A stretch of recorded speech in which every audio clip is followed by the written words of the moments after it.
Shalom Sobat MBC yang terkasih di dalam Tuhan. Shalom juga buat teman-teman yang berada di dalam online-nya. Kami menyambut dengan sukacita pada sore hari ini kita masih boleh berkumpul bersama-sama di tempat ini, dalam persekutuan ini, dalam ibadah ini untuk kita bersama-sama mencari Tuhan. Marilah kita mempersiapkan hati kita untuk kita boleh masuk dalam hadirat Tuhan. Marilah kita menyediakan hati kita lebih dalam lagi masuk dalam hadirat-Nya. Mari kita juga mengundang Roh Kudus yang boleh tinggal dalam hati kita. Tuhan, terima kasih untuk sore hari ini Bapa. Engkau masih memberikan kami kesempatan bertemu di tempat ini ya Tuhan. Bapa yang baik, kami sungguh bersyukur untuk 1 minggu yang lalu yang boleh kami jalani. Begitu banyak liku-liku masalah, begitu banyak rintangan, tantangan, bahkan juga ada sukacita yang menghadang dalam kehidupan kami ya Bapak. Terkadang kami terjatuh, terkadang kami bangkit kembali Bapak. Kami percaya Engkau tidak pernah meninggalkan kami. Kami bersyukur kami boleh ada sampai saat ini. Itu semua karena anugerah dan pertolongan Tuhan. Itu semua karena Tuhan begitu mengasihi kami. Terima kasih Bapak buat waktu yang indah ini ya Tuhan. Karena kami percaya Bapak, lebih baik 1 hari kami berada dalam pelataran-Mu daripada kami 1000 hari kami pergi ke tempat lain. Terima kasih Bapak. Biarlah waktu ini Tuhan kami serahkan ke dalam tangan-Mu. Engkau memberkati ibadah ini. Engkau memberkati teman-teman yang berada di tempat ini. Engkau berkati teman-teman yang berada di dalam online Tuhan. Dimanapun juga teman-teman kami yang lain berada, Engkau sertai, Engkau lindungi, Engkau jagai, Engkau berkati Bapak. Terima kasih Bapak. Terima kasih Tuhan. Kami mau memuji-Mu, kami mau sembah Engkau. Terima kasih Bapak. Yesus kami puja. Biarlah lagu ini boleh memberkati kita semuanya.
besar, Allah yang lebih tinggi daripada langit, Allah yang lebih dalam daripada lautan.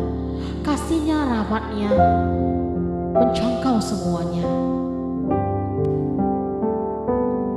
Tuhan yang memiliki segalanya, Tuhan yang lebih dari emas perak, Tuhan yang berharga, Tuhan yang baik.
Tuhan yang memiliki segala hal, Tuhan yang memiliki kami seluruhnya, seutuhnya kami milik-Mu Tuhan.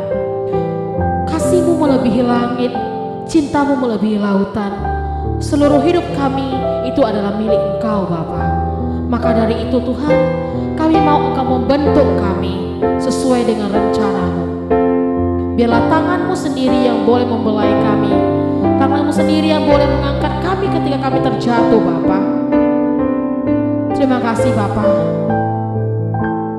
Kami mau imani setiap kami Tuhan, iman kami. Terus imani firman-Mu, terus imani setiap pujian yang keluar dari mulut kami. Biarlah mulut kami bernyanyi, bukan sekedar hanya mengeluarkan suara, bukan hanya sekedar mengeluarkan kata-kata penyembahan. Biarlah itu Bapa datangnya berasal dari hati kami, untuk kami boleh menyembah Engkau.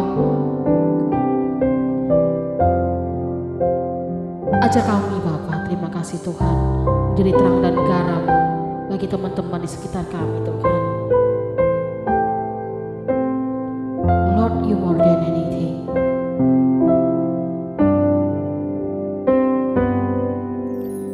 Lord, you more than anything. You more than gold, more than anything. Lord, you everything to me. I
meninggalkan kami. When the ocean rise, when the ocean rise and thunder roars, I will soar with you above the throne. Father, you are King upon the cross. I will be still and know you. When the ocean rise, when the ocean rise and thunder roars, I will soar with you above the throne. King upon the cross, I will be still and know you. I will be still. Kita percaya kita akan tenang ketika Tuhan bersama dengan kita. I will be still. I will be still and know you. Harga Tuhan, Bapa yang baik, kami mau Engkau memegang tangan kami. Jangan pernah untuk melepaskan kami.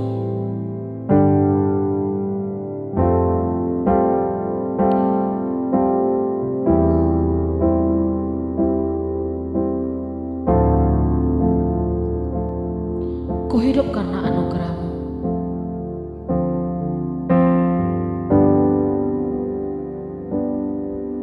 Ku hidup karena anugerah-Mu. Tiada satu pun dapat ku andalkan, semua karena cinta-Mu. Ini hidupku, pimpin jalan-Mu. Sekali lagi. Ku hidup karena anugerah-Mu. Tiada satu pun dapat ku banggakan. Dapat ku banggakan, semua karena cinta-Mu.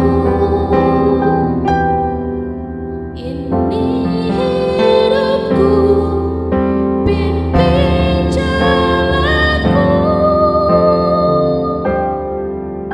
Yesus, erat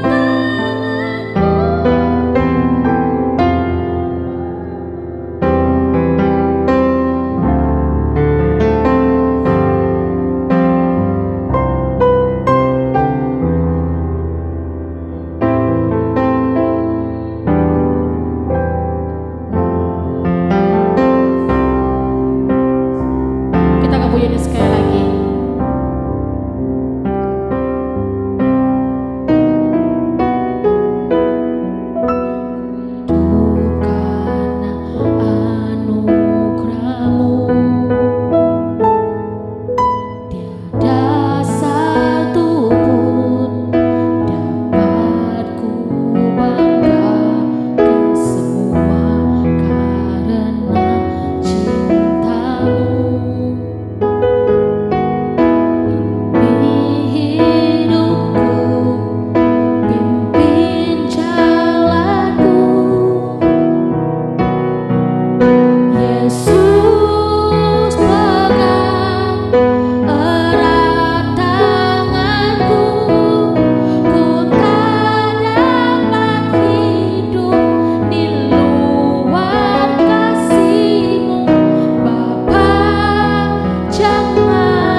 Waktu selanjutnya saya serahkan pada Contoh Yuda.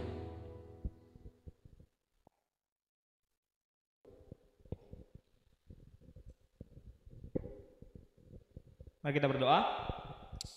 Tuhan, kami sungguh bersyukur ketika kami merenungkan hidup kami, sebenarnya untuk apa sih hidup kami? Selain hidup kami hanyalah untuk-Mu ya Tuhan. Bantu kami hari lepas hari untuk semakin mengenal Tuhan. Hari ini kami mau memulai bulan ini dengan satu tema untuk berani. Berani karena Tuhan bersama dengan kami. Berani karena Tuhan selalu bersama dengan kami, setia menunggu kami. Ajari kami melalui firman-Mu, pakai hamba-Mu yang penuh keterbatasan, supaya firman Tuhan boleh tersampaikan. Di dalam nama Yesus kami bersyukur dan berdoa. Amin. Shalom. Hari ini kita akan, khususnya dalam minggu ini kita sudah membahas tema satu bulan ini tentang keberanian atau courage ya bahasa Inggrisnya ya. Courage, keberanian. Dan minggu ini, minggu yang pertama, kita boleh berani di dalam kita menjalani hidup, di dalam kita mengambil keputusan, di dalam kita melakukan hal-hal di dalam hidup kita boleh mendasari dengan kekuatan daripada Tuhan. Core-nya itu kekuatan daripada Tuhan. Jadi untuk kita berani itu bukan karena diri sendiri, tapi karena Tuhan yang memampukan, tapi karena Tuhan yang menguatkan. Hari ini kita akan belajar dari firman Tuhan dari pemazmur. Nah teman-teman, saya mau ajak kita refleksi. Manusia diciptakan dari awal dengan tujuan untuk berkomunitas, betul ya? Makanya Adam sendiri dikasih Hawa, karena tahu Tuhan sendiri nggak enak. Tuhan tahu sendiri nggak enak begitu ya, maka dikasih Hawa untuk berkelompok. Tetapi dunia saat ini membawa kita lari daripada tujuan kita diciptakan untuk berkelompok, tetapi menjadi individualis. Khususnya anak-anak muda. Sekalipun anak-anak muda terlihat satu kelompok, mungkin di tempat nongkrong, tapi sebenarnya dia memikirkan diri sendiri. Contohnya main handphone, main game gitu ya. Banyak individualis, sebenarnya hatinya lebih baik menyendiri. Sakit sendiri, menderita sendiri, nangis sendiri lebih enak. Bahkan sukses, senang lebih enak sendiri. Mau ngandalin orang, boro-boro ngandalin orang. Ngerti aja enggak tuh orang lain terhadap hidupku. Semua menuju kepada individualis karena orang mengira bahwa tidak ada yang dapat dipercaya dalam dunia ini. Itu realitanya. Akhirnya apa? Orang-orang pada saat ini ngandelin diri sendiri. Setuju? Mungkin di antara kita juga diri sendiri yang penting. Orang lain gak usah dipikiri. Siapa dia? Bodoh amat begitu ya. Yang penting hidupku. Pusing sendiri, khawatir sendiri, takut sendiri, semuanya sendiri di dalam menjalani hidup. Tetapi sangat tidak mudah untuk sendirian. Betul teman-teman? Tidak mudah berjalan sendirian. Tidak mudah. Makanya banyak orang-orang di Jepang itu banyak yang bunuh diri. Karena apa? Kerjaannya kerja, terus di rumah besok kerja lagi, di rumah, kerja di rumah. Sendirian mulu. Makanya tingkat bunuh diri karena kesendirian di sana sungguh besar. Nggak mudah untuk jalan sendiri. Nah hari ini kita belajar bahwa kita orang percaya, walaupun kita sendiri, kita tidak pernah sendirian sesungguhnya. Sebagai orang percaya ada Tuhan di dalam hidup kita yang menyertai kita. Mari kita baca dalam Mazmur pasalnya yang ke-121 ayat 1 sampai 8. Kita akan bacakan secara berganti-gantian. Dimulai dari saja, lalu teman-teman sekalian ayat terakhir kita baca bersama ya. Mazmur 121 ayat 1 sampai 8. Nyanyian ziarah. Aku melayangkan mataku ke gunung-gunung. Dari manakah akan datang pertolonganku? Pertolonganku ialah dari Tuhan yang menjadikan langit dan bumi. Ia takkan membiarkan kakimu goyah. Penjagamu tidak akan terlelap. Sesungguhnya tidak terlelap dan tidak tertidur penjaga Israel. Tuhanlah penjagamu, Tuhanlah naunganmu di sebelah tangan kananmu. Matahari tidak menyakiti engkau pada waktu siang atau bulan pada waktu malam.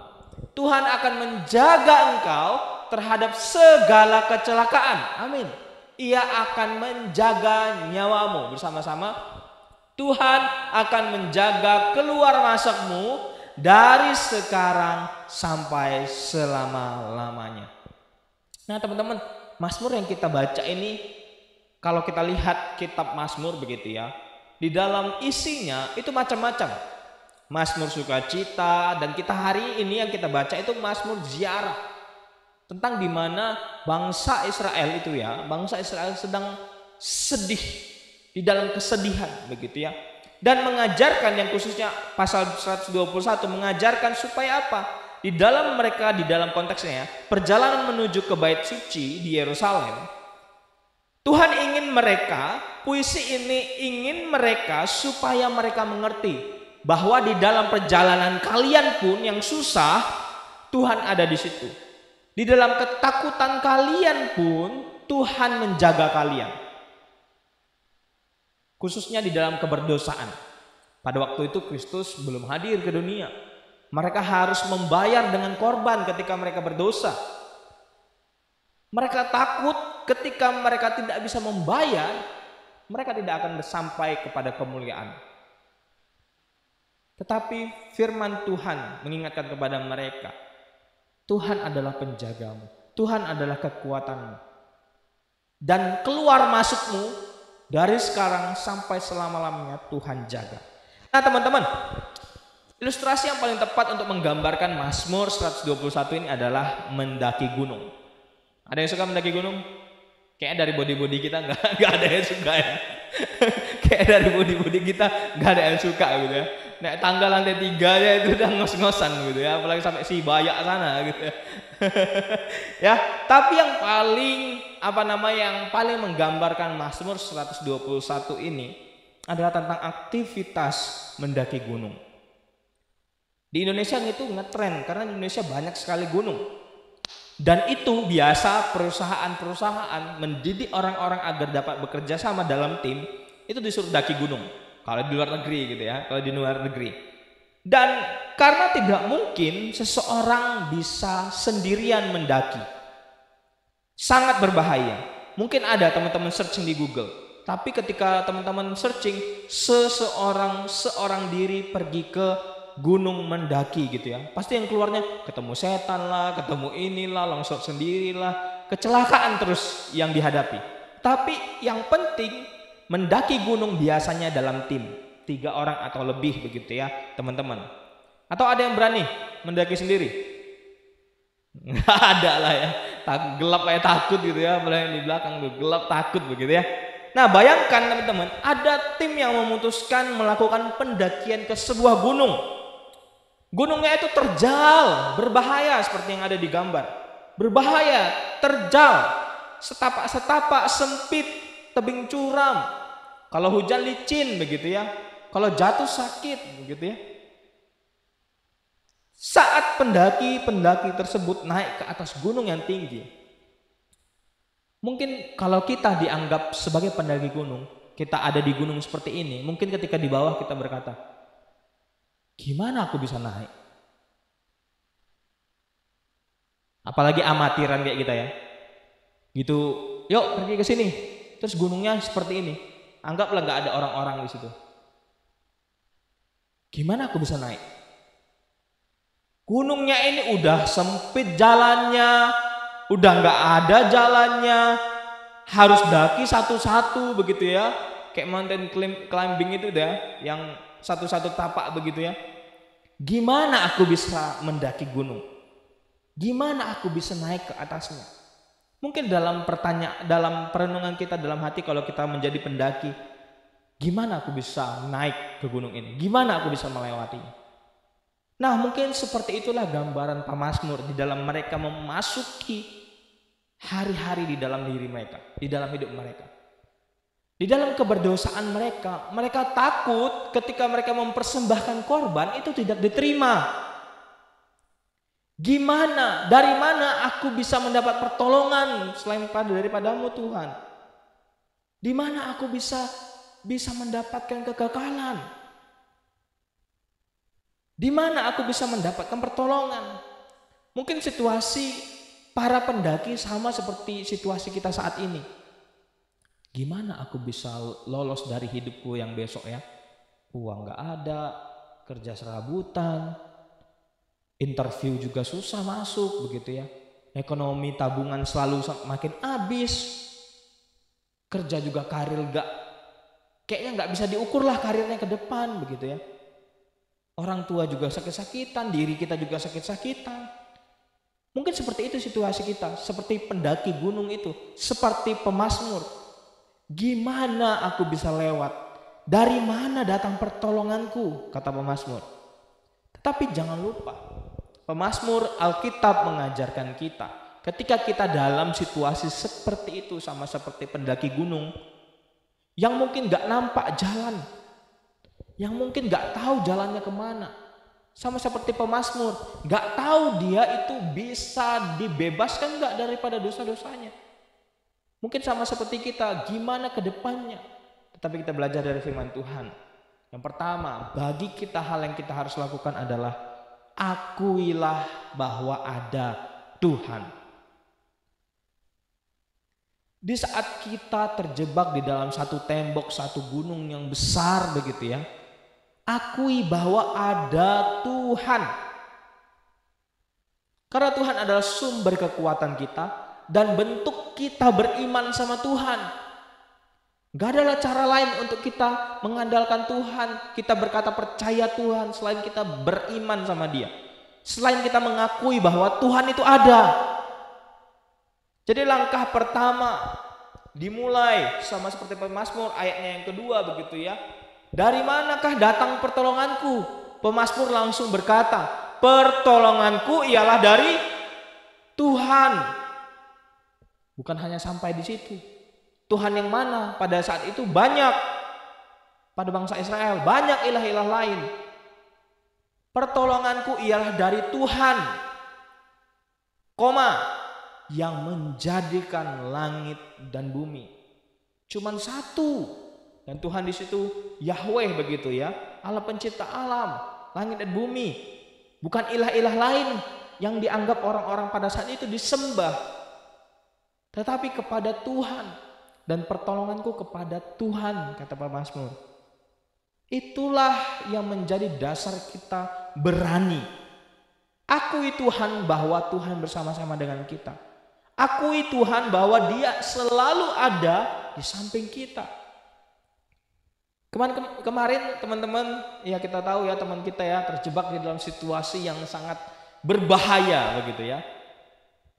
Teman kita minta doakan, Tuhan tahu tolong doakan begitu ya. Itu bukan hal yang bukan hal yang tabu, tapi aku acungin jempol. Karena apa? Ketika kita ada di situasi bahaya begitu ya, pas pula dia ada keadaan di laut itu ya. Laut apa danau? Laut begitu ya. Di saat kapal sendirian, di sekeliling itu lautan, air semua bergelombang-gelombang begitu ya. Yang diandalkan pun di dalam kapal Tuhan Yesus juga gitu ya. Tuhan Yesus tolong begitu ya. Gak ada yang bisa diandalkan. Tapi teman kita ini mantap. Contoh tolong doakan. Tolong doakan. Artinya apa? Mengakui adanya Tuhan. Bisa jadi orang yang gak mengakui adanya Tuhan. Bisa jadi, woi Pak Supir atau Nahkoda ya. Pak Nahkoda tolong hati-hati ya. Kalau dia gak mengakui Tuhan. Bisa kan? Tapi langkah teman kita top. Tolong doakan contoh. Dan aku yakin dia juga pasti itu saat itu juga berdoa. Betul ya? Pasti itu juga Pak saatnya berdoa dia. Mengandalkan Tuhan. Dan ketika kita mengakui bahwa Tuhan adalah kekuatan kita. Ketika kita berani mengambil keputusan. Tuhan akan mengangkat kita. Sama seperti daripada ilustrasi gambar gunung tadi. Dia mengangkat kita di saat tidak ada jalan, teman-teman. Dan ketika kita mengakui Tuhan dan menaruh bahwa hidup kita ada di tangan Tuhan, dipimpin oleh Tuhan. Tuhan bukan hanya kasih kekuatan. Ketika kita meminta kekuatan, Tuhan bukan hanya kasih, yaudah lu mau kekuatan nih, kekuatan. Bukan hanya itu. Tuhan kita bukan Tuhan yang hanya transaksi. Tuhan aku mau duit, nah begitu ya, mungkin nih ya. Tuhan aku mau kekuatan nih, kekuatan. Bukan. Tetapi Tuhan kita Tuhan yang mengerti bahkan keseluruhan hidup kita. Tuhan mengerti ketika kamu mengakui, kamu bisa saja besok lupa sama aku. Makanya ketika kita mengakui Tuhan, ada tindakan iman kita. Ada poin kedua yang harus kita renungkan. Ada penjagaan Tuhan yang tidak terbatas. 24/7 ya? Apa 24/7 gitu ya? 24/7. 7 hari dalam seminggu, artinya apa? Setiap hari engkau dijaga oleh Tuhan. Engkau dijaga daripada Tuhan. Ketika engkau mengakui bahwa ada Tuhan, otomatis penjagaan Tuhan itu tidak terbatas. Karena dia tahu kalau engkau hari ini mengakui aku, besok bisa lupa. Tapi Tuhan kita adalah Tuhan yang mengerti. Dia memberikan penjagaan yang tidak terbatas. Dia memberikan penjagaan yang tidak dipunyai oleh manusia. Ayat 3-4 dikatakan tadi ya, ayat 3-4. Ia tak akan membiarkan kakimu goyah. Penjagamu, itu P-nya besar ya, tidak akan terlelap. Tuhan tidak pernah tidur. Sesungguhnya dia tidak pernah terlelap dan tidak pernah tidur. Sang penjaga Israel yaitu Tuhan. Kita bukan hanya diberikan kekuatan dalam diri ketika kita mengakui Tuhan. Kita juga dijaga oleh Tuhan 24/7. Setiap minggu, setiap bulan, bahkan setiap detik begitu ya. Tuhan selalu jaga kita. Manusia tidak pernah menjaga kita 24 jam sekalipun keluarga kita. Betul ya? Orang tua kita tidak pernah nungguin begitu ya. Waktu tidur pun kamu ditungguin, enggak kan? Manusia sekalipun orang tua kita. Mungkin 8 jam waktunya untuk tidur bagi mereka. Tetapi Tuhan menjaga kita. Manusia tidak pernah 24 jam menjaga kita. Kurang kerjaan itu namanya ya. Kurang kerjaan nengokin kita 24 jam. Tapi Tuhan menjaga kita.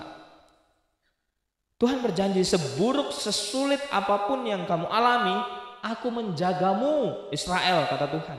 Artinya apa? Sesulit apapun hidupmu, Yuda, Silvanus, Stephen dan semuanya, aku menjagamu. Amin.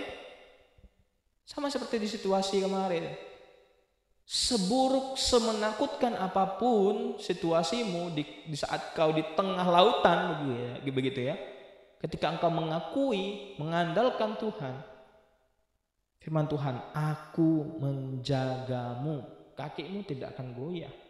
Aku akan menjagamu sebab aku tidak pernah tidur. Buktinya ada juga teman-teman kita sampai di Medan dengan selamat. Stephen, Wawa, sampai selamat dari tsunami contohnya. Stephen belum tsunami lah ya, ombak besar gitu ya. Belum tsunami ya.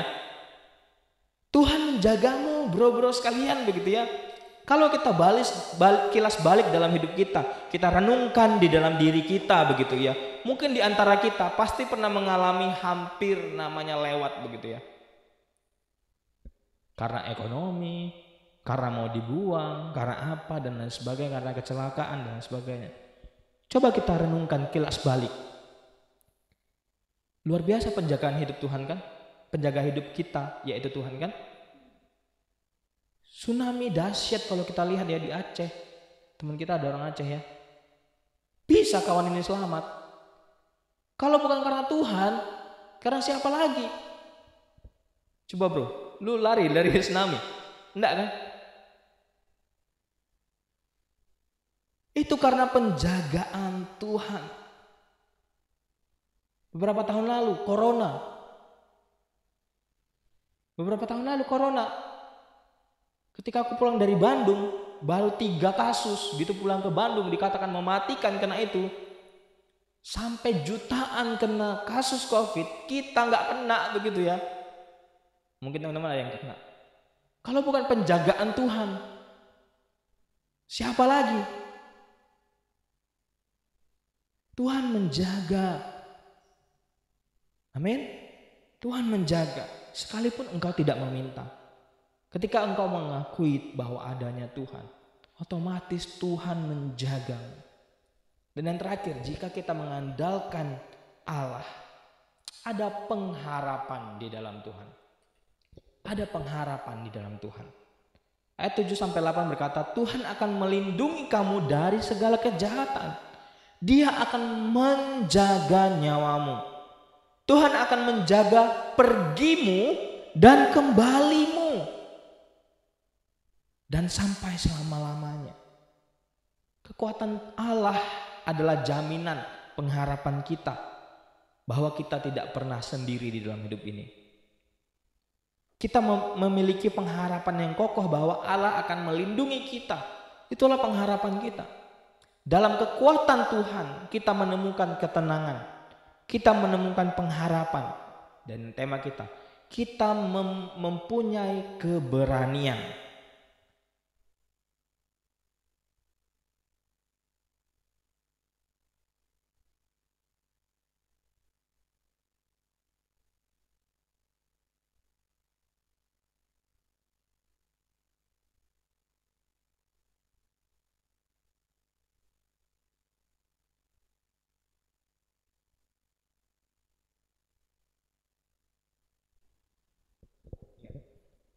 Ada janji Tuhan yang tidak lari dalam hidup kita.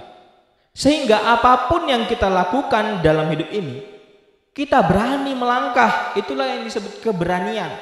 Kita berani mengambil keputusan di tempat kerja kita. Kita berani menjadi berkat di saat sekeliling kita tidak menjadi berkat.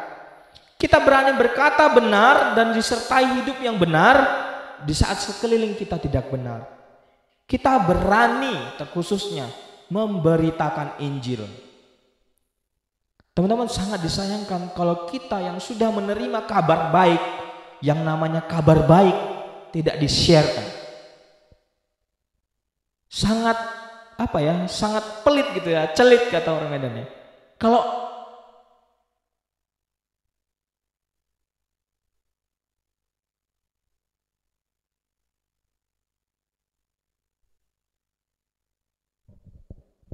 Kalau kita sudah dapat yang namanya kabar baik, tapi kita tidak memberitakannya, celit hidupmu. Celit. Untuk itulah kita diberikan keberanian, teman-teman. Terkhusus untuk itu, memberitakan Injil. Karena apa? Yang pertama tadi, ada kekuatan yang Tuhan berikan. Ada penjagaan yang Tuhan berikan untuk kita memberitakan Injil. Semarah apapun, sekasar apapun, sebebal apapun orang itu, jikalau kita memberitakan Injil dengan keberanian yang daripada Tuhan, dan Injil yang berkuasa itu mengubahkan hidupnya, ada satu agen Tuhan lagi untuk melakukan tugas di dunia ini, memberitakan Injil kembali. Nah teman-teman, hari ini kita belajar bahwa ketika kita berani melakukan sesuatu yang Allah kehendaki, kita diberikan kekuatan. Dan jangan lupa ada pengharapan yang sangat jelas ketika kita mengakui Tuhan. Yang paling penting adalah kerajaan surga. Yang sudah pasti, itulah pengharapan dan janji Tuhan yang jelas. Kalau hidup kita tidak mengakui Tuhan, kalau hidup kita tidak menjadi berkat, memberitakan Injil, kita sama saja seperti orang yang dikasih sesuatu tidak tahu terima kasih. Memang hidup kekristenan bukan timbal balik. Ketika kita dikasih, kita harus balikkan. Tetapi orang yang sungguh-sungguh menghargai yang namanya pemberian, responnya pasti berterima kasih. Setuju? Ketika kita sudah dikasihi, responnya harusnya kalau sungguh-sungguh menikmati kasih daripada Tuhan, dia pasti mengasihi orang lain. Setuju? Setuju? Itulah yang Tuhan mau di dalam hidup kita. Berani. Itu 1 bulan ini kita akan membahas tema itu tentang keberanian atau berani. Yang pertama kita udah mendasari dari tema minggu ini. Bahwa keberanian kita karena kekuatan daripada Tuhan. Amin. Keberanian kita, core-nya, intinya karena kekuatannya daripada Tuhan. Mari kita berdoa. Ya Tuhan, terima kasih firman-Mu mengingatkan kami bahwa core daripada keberanian kami menjalani hidup ini adalah karena Engkau ya Tuhan. Biarlah kami boleh mendasari hidup kami yang mungkin berani di dalam hidup ini karena Tuhan yang memberi kekuatan. Jangan biarkan kami mengandalkan ego kami, diri kami sendiri. Karena kami tahu ya Tuhan, ketika kami mengandalkan diri sendiri, hanya kekecewaan yang menunggu kami. Tetapi kami mengandalkan Tuhan, ada pengharapan dan janji Tuhan yang menunggu kami. Tolong kami sebagai anak-anak muda ya Tuhan, dimanapun kami berada, biarlah kami tetap melakukan kehendak-Mu, yaitu menjadi berkat. Biarlah ya Tuhan dengan keberanian ini, terkhusus keberanian memberitakan Injil. Ada orang-orang yang kami kasihi yang belum mengenal-Mu ya Tuhan. Izinkan kami boleh berjumpa dengan mereka dan memberitakan Injil. Supaya orang tersebut yang kami kasihi juga mendapatkan kasih Allah. Di dalam nama Yesus kami bersyukur dan berdoa. Amin. Terima kasih Contoh Yuda yang sudah men-sharingkan firman Tuhan pada kita. Kiranya firman ini boleh memberkati kita semua. Sekali lagi saya sapa teman-teman semuanya. Shalom, selamat sore. Saya mengundang teman-teman kita boleh bangkit berdiri. Kita akan mengumpulkan persembahan dan kita akan bernyanyi satu pujian, Betapa Hatiku.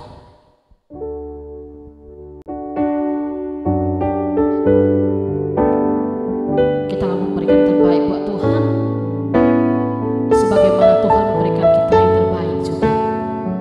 Bagaimana kita boleh berterima kasih kepada Tuhan tentang semua yang Tuhan berikan kepada kita.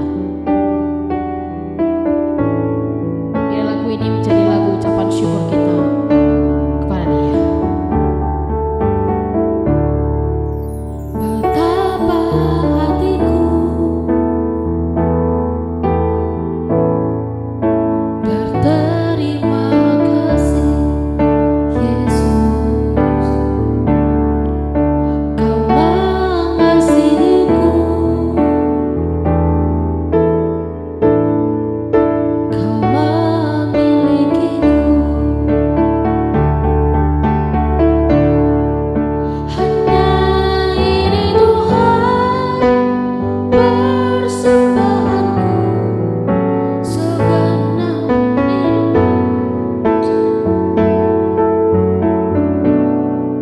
Sebab tak ku miliki harta kekayaan yang cukup berarti untuk ku persembahkan. Hanya ini Tuhan permohonanku. Terimalah Tuhan persembahanku. Pakailah hidupku sebagai alatmu seumur hidupku. Kita berdoa. Terima kasih Bapa, biar lagu ini menjadi lagu wujud kami bagaimana kami berterima kasih pada Engkau atas berkat, atas anugerah yang sudah Tuhan berikan kepada kami. Bapa, terima kasih firman sudah diperdengarkan bagi kami. Bila firman ini kami boleh tanamkan dalam hidup kami Bapa. Bapa yang baik, biarlah persembahan ini yang sudah diberikan kepada Engkau Bapa, Kau berkati, Kau kuduskan persembahan ini Bapa boleh dipakai untuk pelayanan di MBC di tempat ini Bapa. Kami rindu juga Bapa bagaimana kami boleh menjangkau lebih banyak lagi jiwa dimenangkan. Kami boleh bawa mereka ke tempat ini untuk boleh bersama-sama beribadah padamu ya Tuhan. Terima kasih Bapa, kami juga serahkan perjalanan pulang kami ke dalam tangan-Mu. Dan acara kami selanjutnya, kegiatan kami selanjutnya, kiranya Engkau yang selalu melindungi, menyertai, memberkati kami. Inilah hidup kami, dalam nama Yesus kami berdoa dan bersyukur. Haleluya, amin. Marilah sebelum kita pulang dan melanjutkan aktivitas kita masing-masing, mari kita terima berkat daripada Tuhan. Kiranya kasih daripada Allah Bapa, cinta kasih daripada Yesus Kristus yang dibuktikan di atas kayu salib, kekuatan serta penghiburan daripada Roh Kudus menyertai setiap engkau dan saya mulai hari ini, esok, dan selama-lamanya.